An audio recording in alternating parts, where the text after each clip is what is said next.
अब हम भारतीय साक्ष्य अधिनियम 2023 और भारतीय साक्ष्य अधिनियम 1972 की कुछ प्रमुख एवं पुलिसिंग के दैनिक कार्य में उपयोग आने वाली धाराओं का तुलनात्मक अध्ययन करेंगे।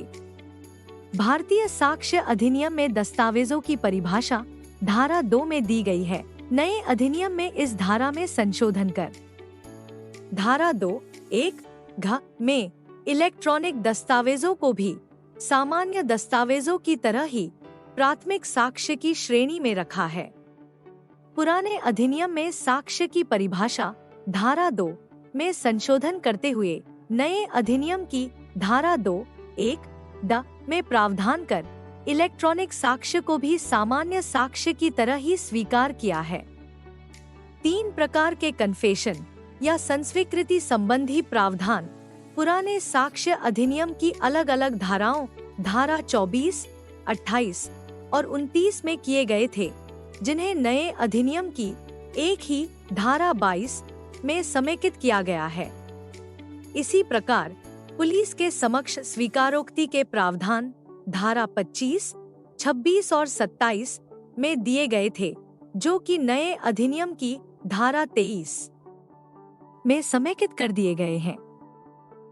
भारतीय साक्ष्य अधिनियम की पुरानी धारा 45 में विशेषज्ञों जैसे डॉक्टर, फॉरेंसिक एक्सपर्ट इत्यादि की राय एवं धारा 45 में निहित इलेक्ट्रॉनिक साक्ष्य परीक्षक की राय हेतु प्रावधान किए गए, जो कि नए अधिनियम में एक ही धारा 39 में वर्णित किए गए हैं।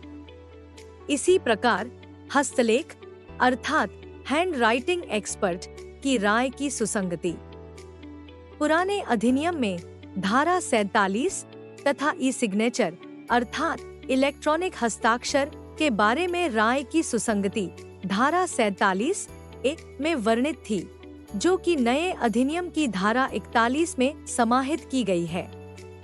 जहां धारा 62 में प्राथमिक साक्ष्यों को परिभाषित किया गया था, वहीं अब धारा 57 में प्राथमिक साक्ष्य की परिभाषा में परिवर्तन करते हुए इलेक्ट्रॉनिक रिकॉर्ड को प्राथमिक साक्ष्य के रूप में ग्राह्य किया गया है।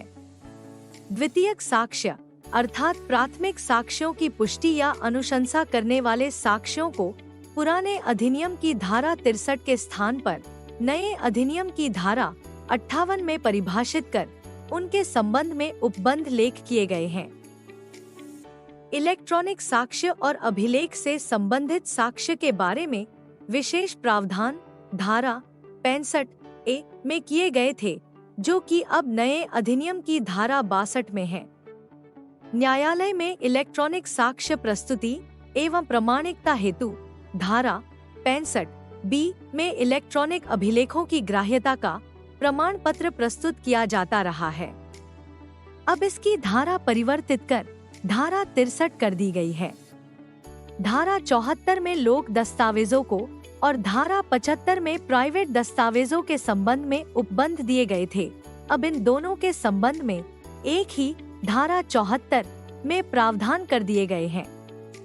सूचक प्रश्नों से बंधित धाराएं जैसे धारा 141 सूचक प्रश्न, धारा 142 सूचक प्रश्न कब नहीं पूछना और धारा 143 सूचक प्रश्न कब पूछना को अब नए अधिनियम की धारा 146 में एक साथ शामिल कर उपबंधित किया है। याद रहे, पुलिस कर्मियों से अपेक्षा है कि यहाँ बताए गए कानूनी प्रावधानों के अतिरिक्त भी वे नए अधिनियम का विस्तृत अध्ययन करें, ताकि किसी भी प्रकार की त्रुटि होने की आशंका न रहे।